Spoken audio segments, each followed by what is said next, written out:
sesi tanya jawab. Sesi tanya jawab ini dialokasikan sampai jam 3 ya, jam 15 ini nanti karena ada tuh jam 15 kurang 5. Jadi nanti kurang lebih jam 3 kalau terdengar aja kita stop ya. Jadi monggo Bapak Ibu yang mau bertanya mengenai materi yang pertama kita ini. Oke, sambil kalau bisa AC-nya coba disetting. Oke, Pak Yusuf, ada lagi 3 pertanyaan dulu. Pak Saleh, satu lagi. Mas Amir. Amir. Oke, 3 pertanyaan dulu. Tolong nanti notulennya dicatat juga pertanyaannya. Oke, monggo Pak Yusuf. Ya, terima kasih. Saya singkat saja pertanyaan saya. Bahwasanya kita ini terkenal pandai punya argumentasi, tapi kita tidak pandai mengempirasikannya, memperhatikan. Sehingga teori-teori yang ada ini hanya sekedar ilmu, bukan fakta yang sebenarnya. Terima kasih. Oke, yang kedua. Siapa?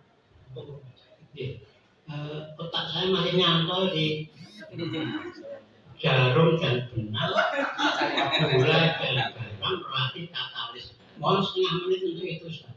Alhamdulillah.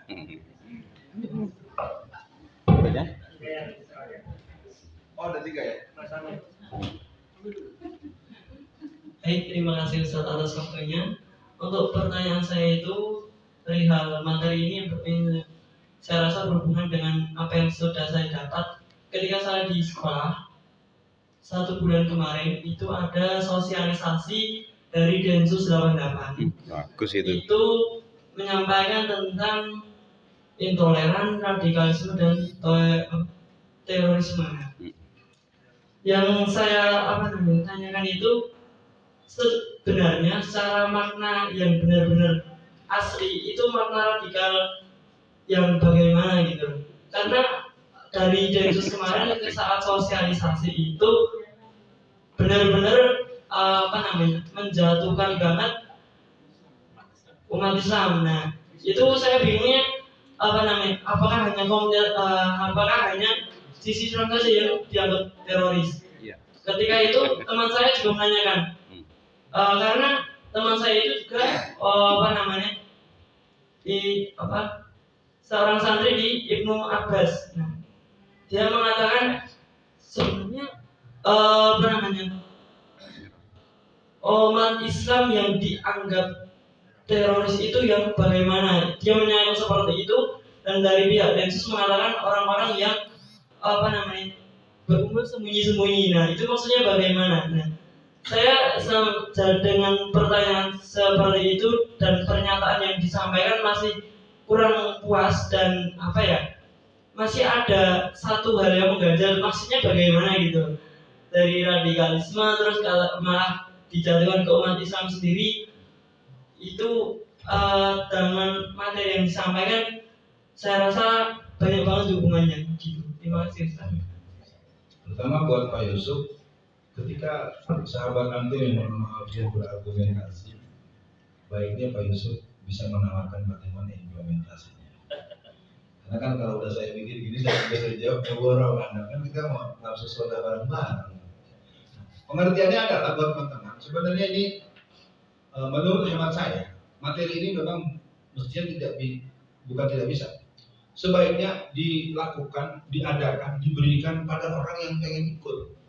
Ini kan ada kesan panitia ini masih ngajak-ngajak, masih ngerayu-ngerayu. Yang butuh negara Islam kita kok. Ya Pak Besar ini. Jadi yang mau ikut ini yang harusnya bagaimana caranya. Makanya untuk pekan depan saya minta Bapak lakukan seperti yang dilakukan oleh Mas Sigit.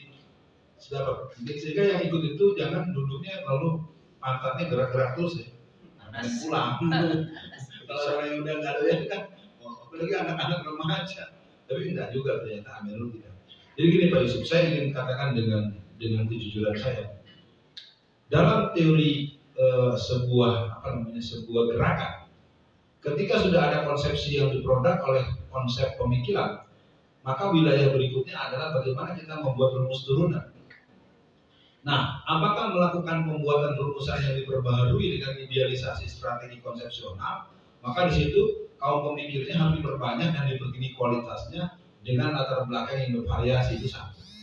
Yang kedua, ketika dia akan dikerjakan, maka perlu ada orang yang mempunyai kemampuan mencerna apa yang dimaksud dari pesan-pesan itu. Maka perlu ada mediasi atau mediator, apakah berupa orang atau berupa konsep, berupa modul-modul dan pelatihan-pelatihan. Saya ingin katakan, di semua perusahaan besar itu tiap jenjang ada trainingnya.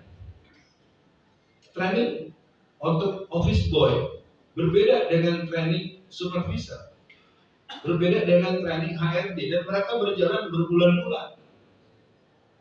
Persoalannya kan mereka datang dalam posisi semangat 4 hari, 5 hari atau 2 minggu itu, walaupun mereka tidak dapat yang sifatnya berlebihan, tapi mereka di hotel makannya enak. Maaf ya, kalau malamnya mereka mau berbuat semua mereka bebas. Ini terus terang nih, psikologis kan, apalagi nanti setelah itu naik pangkat. Kan kalau udah ikut sebuah jenjang pengkaderan atau pendidikan begitu. Nah di kita, ya katakanlah kalau bahasa perjalanan ini sudah angkatan keempat, angkatan kelima. Sejak angkatan pertama saja di bawah ada berapa orang yang ingin naik, Pak Yusuf? Di bawah yang ingin naik itu sudah berapa orang? Ya, bahkan ada yang lewat dari angkatan udara, intelijennya, dari angkatan darat, dari kepolisian, itu ingin jadi peserta. Ya, saya nggak tahu. Tolong nggak ada lagi. Oh, ya lupa di share. Bingung jadinya. Nah, saya pikir buat Pak Yusuf secara sportif, saya belum bisa menjelaskan bentuk-bentuk praktikal. Tapi tidak harus dilihat bahwa pembicaraan ini menjadi pembicaraan yang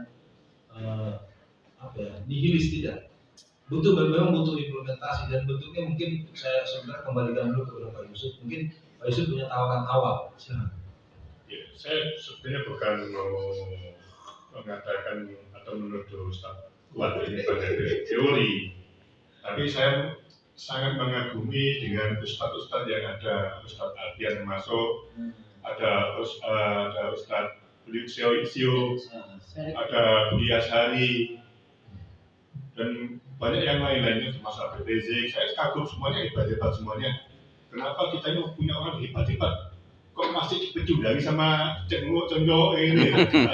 Bayarannya situ, maksud saya gitu, bukan antum aja, tapi semuanya secara keseluruhan. Memang dia butuh perlindungan politik, Pak.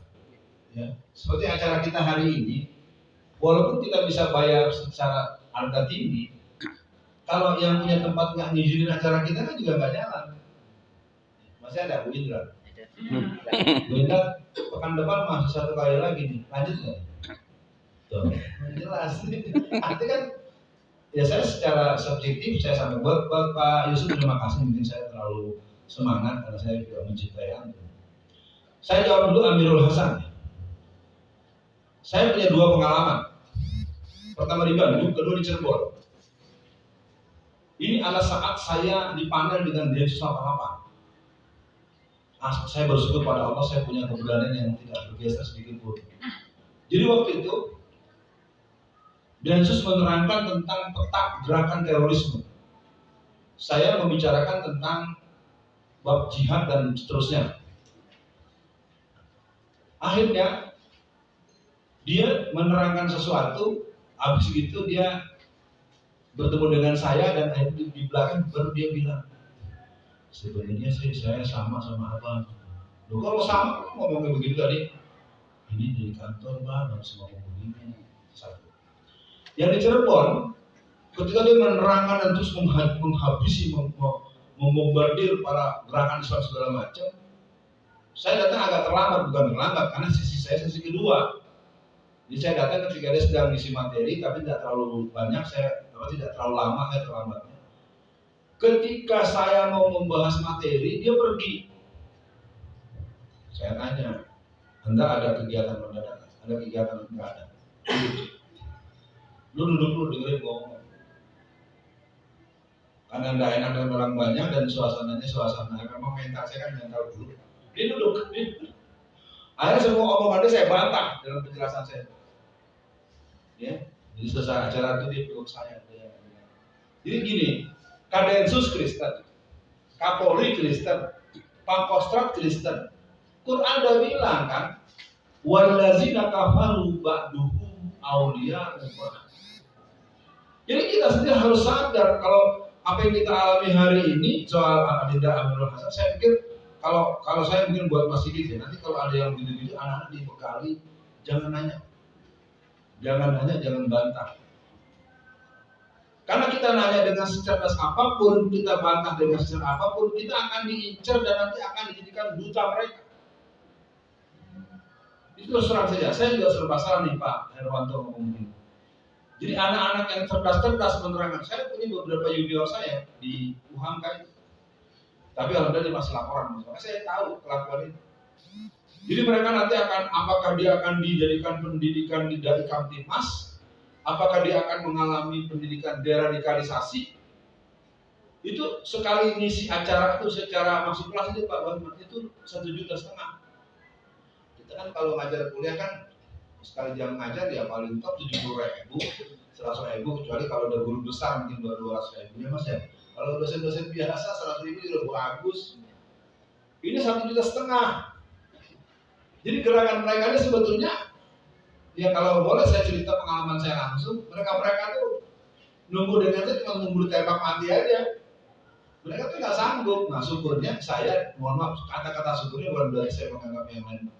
Saya memang tidak pernah terlibat dengan gerakan-gerakan yang mereka artikan sebagai terorisme. Secara terminologi, terorisme itu adalah sebuah istilah hanya untuk umat Islam. Dulu zaman Pak Harto namanya subversif, zaman Belanda namanya ekstremis. Ya kan? Yang namanya Pangeran Diponegoro dibilang ekstremis. Tuanku Imam Bonjol ekstremis. Jadi kembali buat Amirul, radikal, intoleran segala macam itu hanya kalimat-kalimat karena mereka, tapi memang ini didesain. Ada yang namanya NDI. NDI ini sebuah kelembagaan pusat kajian intelijen yang sudah disiapkan untuk menghancurkan dunia Islam sejak 2005, 2010, 2015, 2010, 2015, 2015, 2020, 2020, 2025, 2025, 2030, 2030 sampai 2033. Dan terus terang saja sebenarnya materi ini kita bahas di saat kita leadership camp Taruna Muslim. Dan mahasiswa saya yang kita berikan bekal itu saya bilang, kalian pahami ini, skema ini cukup disimpan dalam file kalian. Maksudnya apa Pak? Nanti kalau kalian sudah punya otoritas, kalian punya posisi, baru kalian akan tampil ke animasi. Dan ini sebenarnya sebuah kerja-kerja yang tidak ringan. Bahan-bahan kita ini kan bahan-bahan yang menunjukkan kemampuan membaca yang mendalam secara teori sosiologi dan ilmu. Karena ternyata belajar bahasa Inggris, bisa bahasa Inggris tidak berarti kita bisa membaca teks Inggris asli. Saya ingat saya punya dosen waktu itu kuliahnya di Inggris, 3 bulan nggak bisa ngomong. Bayangin dosen bahasa Inggris berangkat ke Inggris ngambil S2, ternyata di sana tata bahasa Anglikan atau tata bahasa Anglo-Saxon segala macam itu beda. Jadi mereka 3 bulan itu benar-benar nggak berbunyi itu, harus mengadakan adaptasi dari segi peristilahan, kata-kata, sistem logika, gramatika segala macam. Nah, kalau Anda bilang bingung, saya kasih tahu aja, semua ini memang dibuat untuk kita nggak boleh ngerti. Pokoknya kamu radikal. Kan yang radikal yang berjenggot, yang jidatnya hitam, yang hafal Quran, kan begitu kata seseorang. Tahu nggak seseorang? Kalau nggak tahu tanya Mas Sigit siapa. Kan yang memberikan terminologi yang jelas mengarah kepada seseorang atau kumpulan orang kan justru tokoh Islam sendiri. Jadi kalau Anda tambah bingung, saya nggak ingin memarahi Anda. Karena Densus 88 itu dibentuk oleh kelompok polisi-polisi Kristen. Itu dibentuk setelah terjadi peledakan bom di Bali. Bom Bali 2001, 2002 itu memang terjadi. Tapi kalau boleh saya cerita karena saya ketemu langsung dengan Ali Imran. Terlepas Ali Imran sekarang dianggap tidak seperti yang dulu oleh teman-teman yang ada, tapi dia cerita Saya kan panggil dia Ustaz. Jadi di Legian Bali itu ada satu area, di situ ada semacam pelang besar. Pribumi dilarang masuk. Bayangkan di negeri kita sendiri harusnya orang-orang yang mengebom Bali itu harus dijadikan pahlawan, bukan sebagai teroris. Tapi saya kan nggak bisa bilang begitu, tadi bilangnya saya juga lagi. Sekedar diketahui bahwa kerjaan gerakan Islam secara nasional itu selalu sering kalau ditarik justru menjaga keutuhan NKRI. Jadi radikal itu dalam teori filsafat itu radix pakai X. Radix itu berarti mengakar. Dan itu tidak ada masalah. Radikal itu sama dengan pragmatis. Pragmatis itu bagus aja. Orang punya pilihan untuk mengambil sesuatu. Yang tidak bagus pragmatis.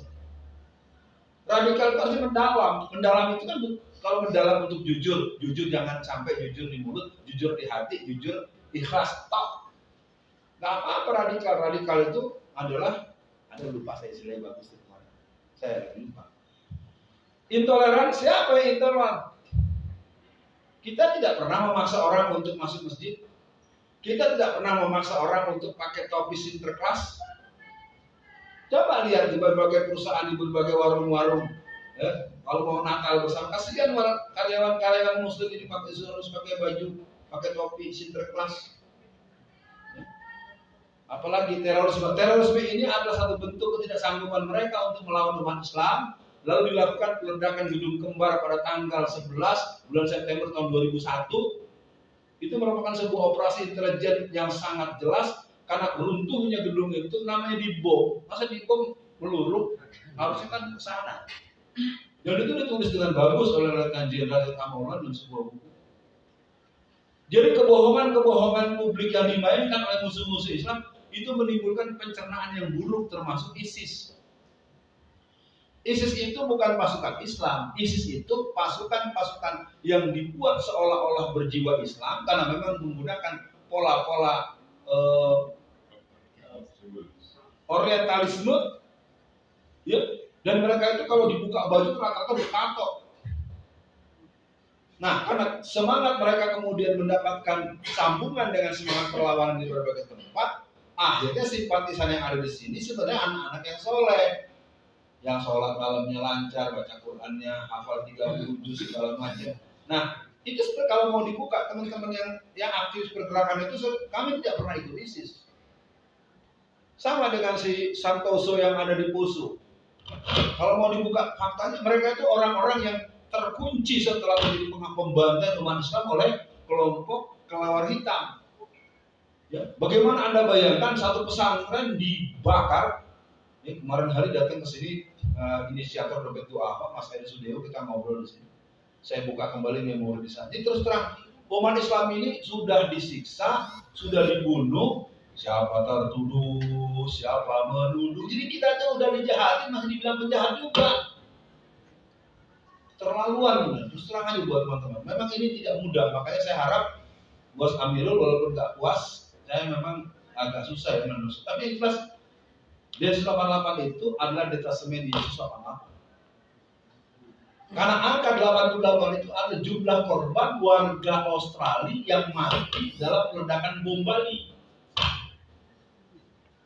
Yang membuatnya siapa? Joris Mary, Holose, dan Wenas. Mereka tiga-tiganya petinggi-petinggi kepolisian yang Kristen karena mereka hopeless. Mereka tidak punya harapan untuk jadi Kapolri. Makanya ketika Listio Sigit sekarang jadi Kapolri, ya itu karena di sini ada Bapak K. Nah, Pak Agus Salim, jarum dan benang itu sederhananya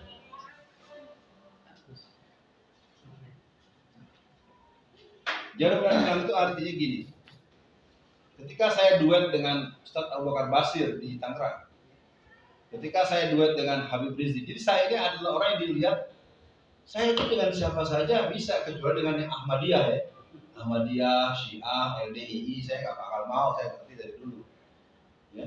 Tapi kalau tokoh-tokoh Islam seluruh, makanya saya melihat Pak Yusuf ini mungkin kelihatannya perlu ada lebih nanti ini Pak ya, kita ngupi-ngupi ya Pak ya, bisa lebih santai. Kayaknya antum dengan saya karena sepantaran, jadi spandingnya sama. Jadi padahal bahwa maksudnya kemana, saya jadi kemana, kesalahan pada diri saya. Filosofi jarum dan benang adalah, wahai Alfian, datanglah kau kemana-mana, bawalah jarum dan benang itu, dan jadilah engkau penyimpul dari kekuatan yang ada. Itu mungkin pesan dari salah satu tokoh di Solo yang usianya baru 84 tahun. Yang kedua, garam itu adalah sesuatu. Bapak boleh bilang, di sini ada Bu Indra sebagai owner dari Bandar Solo. Kita bikin makanan, kita bikin lauk sebanyak apapun. Kalau tidak pakai garam sama sekali, bagaimana? Ya. Anda mau makan apapun nggak ada garam sama sekali. Apa itu Pak? Makannya nggak enak. Ya. Tapi Anda akan bilang ketika makanan itu enak gurih, makanan dimakan dengan rasa yang pas dan enak, tolong tunjukkan kepada saya di sebelah mana garamnya. Pak Rowanto lagi makan. Wah, enak. Pak, tolong tunjukin Pak garamnya sebelah mana. Sama dengan ragi. Ketika Anda dalam keranjang Anda taruh singkong, telur. Singkong di posisi dengan posisi begitu, lalu ditaburkan ragi yang pas, ditaruh ditutup dengan rapat selama 3 hari 4 hari, berubah menjadi tape. Ketika sudah jadi tape, lalu Anda ribut, mana telonya, mana singkongnya? Di mana singkongnya, Amirul? Ketika sudah jadi tape.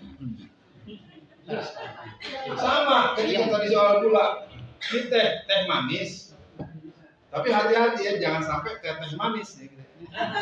Nah, kalau teh manis pasti bisa diminum, tapi kan sama juga. Teh manis nih Pak Hidratno, sebelah mana gulanya? Ya, Anda bisa bilang manis ketika Anda minum, ketika Anda suruh tunjukin mana manis. Nah artinya kita ini sekali lagi, Pak, ini sebenarnya adalah filosofi gerakan Taruna Muslim terus terangannya.